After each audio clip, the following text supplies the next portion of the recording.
Ara és un circuit on la informació del sensor de temperatura es mostra amb un LCD. Afegim l'Arduino, tal com hem mostrat que hem tret d'Engineering Project.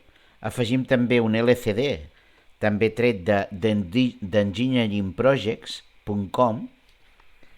Aleshores, allà t'expliquen com afegir aquest model, si no el tens en el teu Proteus, com afegir-lo. Així mateix busquem una resistència variable activa, res activa, que serà el potenciòmetre, que ja vam utilitzar de forma física, que és el que ens ajusta la brillantor de l'LCD, i així mateix el DACT11. Aleshores, n'hi ha dos que no calen, per això traurem aquests elements, o sigui, tenim l'Arduino, el DACT11, l'LCD, i esborrem els que he fet jo fent proves que no calien, val? Perquè hi ha diversos models de potenciòmetre, però fixeu-vos com l'hem trobat aquí. És un vídeo de 6 minuts i s'aguanta molt bé. Aleshores, fixeu-vos que aquí en el sensor de temperatura hem afegit de nou el terra, el ground, hem afegit de nou el power i li hem posat un valor nominal de 5 volts, que és com funciona el sensor de temperatura. Ho hem posat en el pin 2, després les dades. En referència al voltatge, recorda que hem posat més 5 volts. El potenciòmetre, també hem afegit alguns pins, mirant l'esquema del kit, l'esquema que ens diu el kit, hem posat el potenciòmetre, però era d'un K i l'hem modificat a 10 Ks. Ara és important veure les connexions de l'LCD, tant el potenciòmetre com l'Arduino. Hem mirat el propi esquema que ens dona The Most Complete Starter Kit, que aquesta guia ja sabeu que és la que utilitzem de l'EGU. I sobretot ho hem mirat en aquest esquema d'aquí. Bé, resulta que l'ànode i el càtode no apareix a la simulació, o sigui, no busqueu l'ànode i el càtode, perquè sí que el posem en el model físic, però els que han creat aquesta simulació de Proteus no l'han posat. Per tant, ens fixarem en els pins. També hi ha un canvi de nom, l'UV0 és el que apareix en l'esquema com UVEE. Aleshores, és important que veiem com hem anat connectant. Segons l'esquema, el D7 l'he posat al pin 12, el D6 en el pin 11, el D5 en el pin 10, el D4 en el pin 9, el E en el pin 8, l'RW l'hem posat a ground, fixeu-nos que baixa fins a ground, l'RS en el pin 7, l'UVE, que és l'UV0, l'hem posat en el pin el potenciòmetre, l'UVDD a 5 volts i l'UVCS a ground. Aleshores, ara falta, ja us ho he dit, afegir a l'Arduino l'hexadecimal.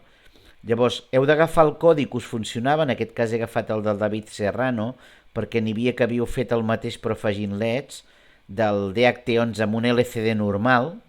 El Liquid Crystal no és l'LCD I2C, sinó el normal, el que tenia tantes connexions.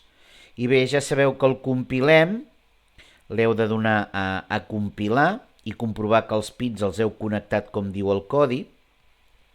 Aleshores, compileu. Això és un mètode molt interessant perquè només ens cal el simulador Proteus i el codi, no ens cal tenir l'Arduino perquè no el pugem a l'Arduino, només el compilem. Aleshores, això ens crea un arxiu EX que copiem amb una carpeta concreta i llavors és el que afegim a la simulació de Proteus, l'hexadecimal.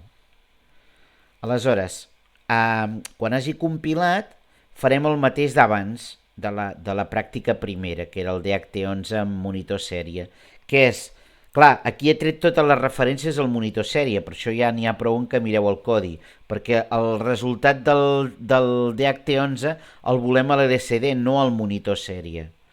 Aleshores, quan ja hagi compilat, farem allò de tant per cent, temp, tant per cent, buscarem l'hexadecimal, el copiarem, per exemple, a l'escriptori.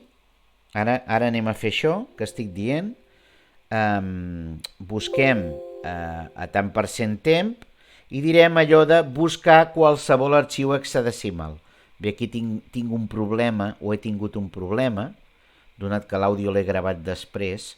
Tenim un problema amb els símbols perquè anava una mica clavat al vídeo. Llavors aquí s'havia de posar asterisc.ex, i aquí he estat uns segons donant-li voltes als símbols, però era un problema de que anava com clavat la gravació del vídeo. Aleshores, quan els haguem buscat, els copiem, per exemple, a l'escriptori perquè siguin fàcils de trobar.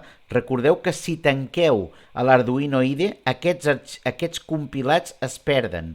Per això jo els agafo, els selecciono i els copio, per exemple, a l'escriptori. Així, encara que tanqui l'IDE, no desapareixen. Aleshores, aquí diu reemplazar perquè ja havia fet la prova per assegurar-me que funcionaria abans de fer el vídeo. Aleshores, ara faig botó dret, editar propietats, i afegeixo l'arxiu senzill, el que diu Arduino, el que diu Ino, però amb nom més curt, no el bootloader, sinó l'altre. Afegeixo i amb gran felicitat us ensenyo la simulació que es mostra de la temperatura i l'humitat en l'LCD.